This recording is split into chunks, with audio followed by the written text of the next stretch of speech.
Hello everybody, my name is Ilya. And my name is Tyler. Together we make up Kovray, a couple that loves to play board games. And today we'll be teaching you how to play Pinched. Pinched is a 2 to 5 player game designed by David Gordon and Jonathan Gilmore Long. It's published by Mighty Boards, who help sponsor this video. Let's head to the table and let's learn how to play. As always, you'll begin by setting up. You'll first choose and set up the locations for the game. If this is your first game, we recommend you use the basic setup. Each location has two sides. You can use the reference in your rulebook or set up as follows for 2-player, 3-player, 4-player, or a 5-player game. Once you're more familiar with a game, use the recommended location setup or mix and match locations based on your preferences. The example we'll show you here is a 4-player game. Now, several locations will have their own setup steps as well. In this example, for the Diamond Manor, you'll set aside the Lisa Mona and the 2 diamond tokens. For the Club Manor, you'll place a safe token at the leftmost space on the track. And finally, for the Hearts Manor, you'll place and slide the secret passage token to its open position. Additionally, you'll set up the river board next to the bank. The river is not a location, but it will be used in every game regardless of your player count. Each player will now receive a stash board and a matching set of location cards. You'll remove any location cards not in play, the Spades Manor in this instance. Next, prepare the valuables deck. There are 10 types of valuables, including a wild type. Each type sells for a different amount depending on how many you can sell at once. You can see how many of each exist in the deck by checking the number in the bottom right corner of the card. You'll shuffle the valuables deck and deal 1 card to each slot on every location board, including the river. Then, deal 3 valuables to each player to place in their stash. Valuables of the same type must go into the same stash slot. If you receive a wild valuable, you can place it in any slot, occupied or empty. But if you place it in the occupied slot, it becomes the same type as the card or cards already there. You'll then choose a first player and give them a Mastermind token and the pocket watch, which you'll set to the amount of rounds you're playing based on your player count. 4 in this instance for a 4-player game. You're now ready to play. In Pinched, you'll be working to pinch the loot of wealthy and sell it. Consider your profession wealth distribution.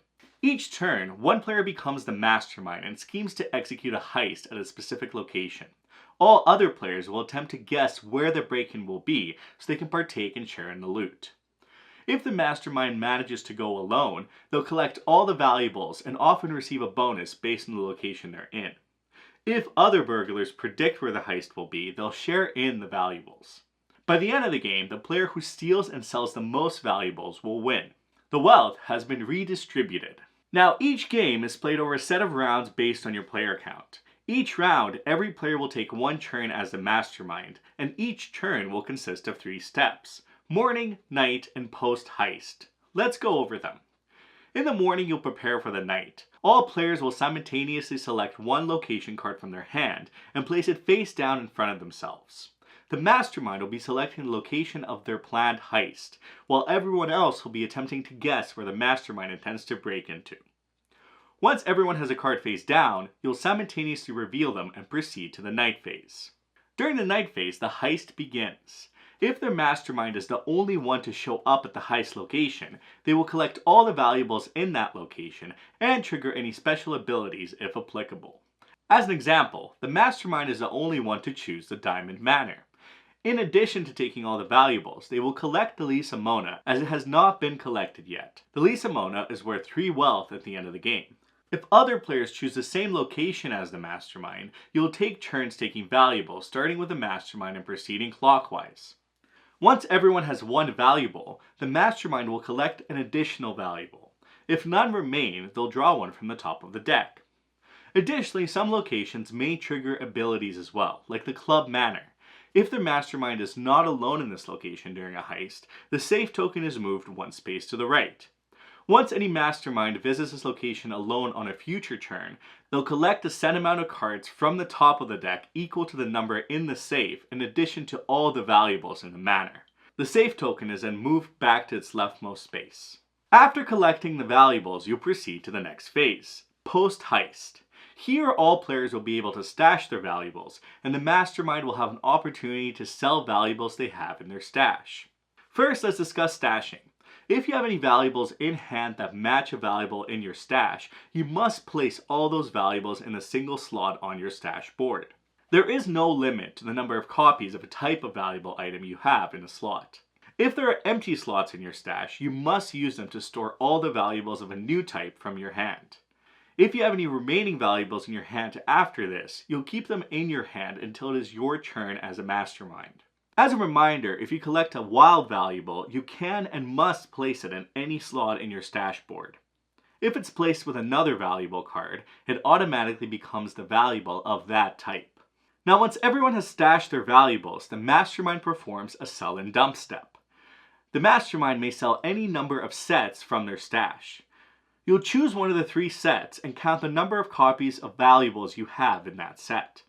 You'll flip the cards face down and collect cards equal to your selling value, placing them into the designated slot in your stash. Any remaining cards are discarded in the discard pile by the valuables deck. Now once a slot has opened up, you may place cards again from your hand to fill that slot. And you can now sell again, choosing any of the slots on your board. You may sell as many sets as you wish this way. Once you cannot or would not like to sell any more sets, you must discard any remaining cards in your hand that cannot be stashed, placing them face up in the discard pile.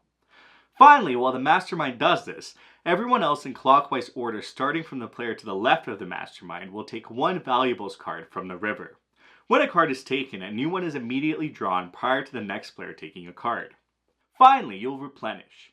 You'll refill all the empty slots, pass the mastermind token to the burglar on the left, slide the secret passage token to its open position if it was closed, if playing with a Hearts Manor, and proceed to take another turn with a new mastermind in charge. Once a mastermind token returns to the first mastermind, you'll take the pocket watch down 1 step. You'll keep playing, executing heists, collecting, and redistributing wealth until the end of the last round, when the pocket watch shows a number 1 and the mastermind token has made its way around the table. The game now comes to an end. At this point, all players may sell any remaining valuables from their stash, following the same rules as you did when you were a mastermind. Then you'll count up your cards and add any bonus wealth from any tokens you've collected. You'll then compare your wealth, and the player with the most wins. In case of a tie, the player with the most gold bars wins. Now that's the game. As you know, you'll play with various mix of locations, so let's go through each of them and tell you about any specific setup steps or special abilities they may have. The Diamond Manor. When setting up the standard side, as previously shown in an example, you'll place the Lisa Mona and the 2 diamond tokens next to the manor board. The first mastermind to visit the Diamond Manor alone will collect the Lisa Mona. Any mastermind who visits the Diamond Manor alone after this will collect 1 diamond token. A single player may be able to collect all 3 tokens if they're the ones to visit the Diamond Manor alone when they are the mastermind. The Lisa Mona is worth 3 wealth at the end of the game, while the diamond is worth 1. Now let's talk about the Diamond Manor's crown side. When setting up, you'll take the 5 sealed letter tokens and remove any that refer to locations not in play. You'll shuffle the remaining and place 1 face down in its designated space. Return the rest of the box unseen. You'll then place the Lisa Mona and the clue tokens equal to the number of players near the board. You will not use the diamond tokens for this side. When visiting the Diamond Manor alone as a mastermind, you'll take a clue token and peek at the clue on the board. This is the location of the Lisa Mona. As soon as you know the location and have the clue token, if you're the sole mastermind at that location on a future turn, you'll take the Lisa Mona.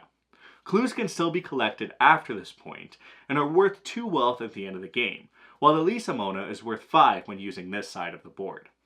The Club Manor. During setup for the standard side, you'll place a safe token in the leftmost position of the safe track. Each time a mastermind visits this location not alone, you'll move the safe token 1 space to the right. If the mastermind is alone, you'll break into the safe and draw a number of valuables from the deck equal to the number shown on the current space of the safe track. After opening the safe, you'll reset the safe token to the leftmost space. The crown side works the same way, however, the values on the safe have higher numbers, meaning more valuables can be collected. Next, the Spades Manor. For the standard side, you'll place Rufus on his designated space. If you visit the Spades Manor as a mastermind alone, you'll befriend Rufus, collecting his token and placing it by your stash board. If another player has a Rufus token, you'll take him from them. On your next turn as the mastermind, if Rufus is still with you, you may take all 3 face-up cards from the river, then refill the river. For the advanced side, Gordy joins Rufus. When you visit the Spades Manor alone as a mastermind, you may not befriend either Gordy or Rufus. You'll befriend whichever token is available at the location. If neither are, you can take them from any player who currently has them. On your next turn, as a Mastermind, Rufus functions the same way as the standard side, taking 3 cards from the river and refilling it. Now as for Gordy, you may immediately take 1 face-up card from any manor into your hand, then immediately refill that slot. Now it is possible that one player will have both Gordy and Rufus. These tokens also remain with you and trigger every time you are the Mastermind until they're taken by another player. The Hearts Manor. For the standard side, you'll set up by sliding the secret passage token to its open position. During the heist, if the secret passage is still open, you may choose to take a face-up card from any other manor instead of one from the Heart Manor. If you do, you'll close the secret passage. Any player may do this, including the Mastermind. If the Mastermind is alone at the Hearts Manor, in addition to taking all the items, they can also use the secret passage. At the end of the heist, when replenishing, return the secret passage back to the open position. As for the crown side, the cursed secret passage is introduced. To set up, you'll position the secret passage to the open position and shuffle the 6 curse cards and place them on the Hearts Manor in the designated space. The secret passage works in the same way, but now instead of 1 valuable, you can collect 2 from other manors instead of the 1 in the Hearts Manor. If you choose to do this, you'll close the secret passage and draw a curse card. You'll keep the value of the card hidden from other players. If the curse deck runs out, you'll still be able to use the secret passage, you just won't get a curse card. In each future heist in any location, each player who is on the heist can choose one of the curse cards in their hand and pass it to another player of their choice who is also in that heist. When the game ends, you'll lose an amount of wealth equal to the value on your curse cards. Finally, the bank. The bank only has a crown side. It'll always be placed next to the riverboard during setup. When a heist occurs at the bank, if the Mastermind is the only player to show up, they'll draw 2 valuable cards from the top of the deck. If some, but not all players show up, each participant draws 4 valuables. If all players show up to the bank, the heist fails. No one gets anything. And that's Pinched. Do you have any questions? Leave them in the comments down below and we'll get back to you as soon as we can. And of course, if you found this video helpful, make sure you hit that thumbs up button, hit that subscribe button if you're new here, because we love talking and teaching board games. And hit a little bell, because you know when our next videos come out and we can all partake in the joy of board gaming. Now for our question of the day, what would you do to secure your manor? Oh. What would be your safety mechanism? What would be your alarm? Security would you just have system. A big dog? A bunch of dogs. Maybe just one beware of dog sign. Just one sign. Just one sign. Well, thank you so much for watching, and we'll catch you in the next one. Bye. Bye.